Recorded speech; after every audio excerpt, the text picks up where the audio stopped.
Hello there, 𝗂𝗵𝗱𝗃 topic aspirants. Are you ready to embark on your journey to South Korea?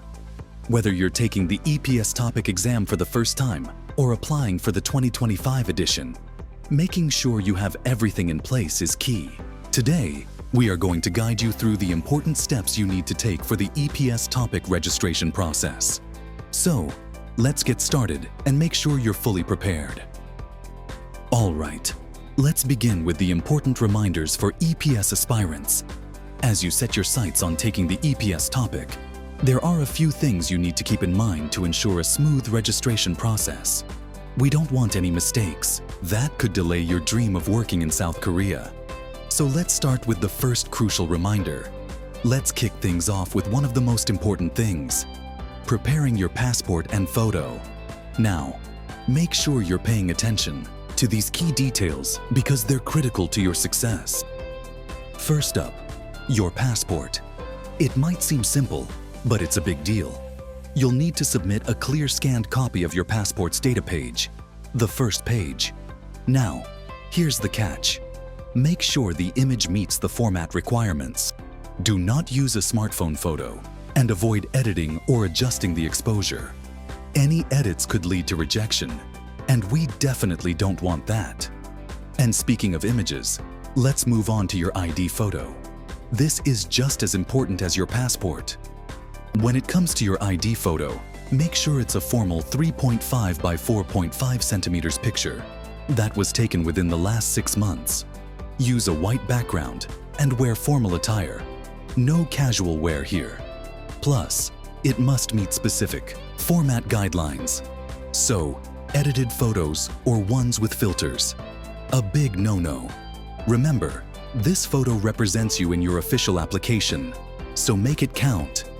Now that we've covered the essentials of passport and photo requirements, let's talk about something very important that you need to keep in mind once you submit your documents. Here's the deal. Once your documents are submitted, there are no second chances. That means you can't make corrections or updates. So, before you hit submit, double-check everything. Your passport, your photo, and all your details. Make sure everything is perfect the first time. Now, once everything is in place, you'll need to handle payment. Let's go over the payment guidelines next. Just a heads up, you'll only need to pay after you receive online application approval. And beware of scams. Don't fall for unauthorized payment requests. Stay vigilant and make sure you're paying through the official channels. We're almost there. Let's talk about data sharing, a key part of the registration process. When you register, you're giving consent for your data to be shared with the Department of Migrant Workers, or DMW, HRD Korea, and Maya. This is all part of the process to apply for jobs in South Korea, so make sure you're comfortable with it. Now, as we approach the final stretch, let's talk about some important guidelines that you definitely want to be aware of. Things that could lead to disqualification. Let's get real for a moment. Don't risk disqualification. False information, fake documents, and double registrations under different credentials are serious offenses. Also, be mindful of any incorrect personal data encoding. It can lead to your application being rejected. And speaking of rejection, let's dive into what types of pictures you absolutely need to avoid. So, what pictures won't make the cut? Here's a list. Photos with names, borders, or colored backgrounds. Overly edited or distorted images. Photos with headgear, eyeglasses, or side views. Dirty or unclear copies.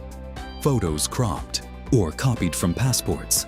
Stay away from these and you'll be just fine. We're almost done. Let's wrap things up with a final reminder that's crucial for your registration. Let's make sure we're all clear on the final points. HRD Korea's authority. The approval of registrants, passers, and inclusion in the job roster is entirely up to HRD Korea. No employment guarantee, just a heads up. Being included in the job seeker roster doesn't guarantee employment in South Korea. Keep working hard and stay focused. And that's a wrap. Remember, Every detail matters when it comes to EPS topic registration. Stick to the guidelines, check your documents, and don't leave room for errors. Your dream job in South Korea is closer than you think. Stay prepared, stay focused, and keep fighting. Good luck, EPS aspirants. You've got this.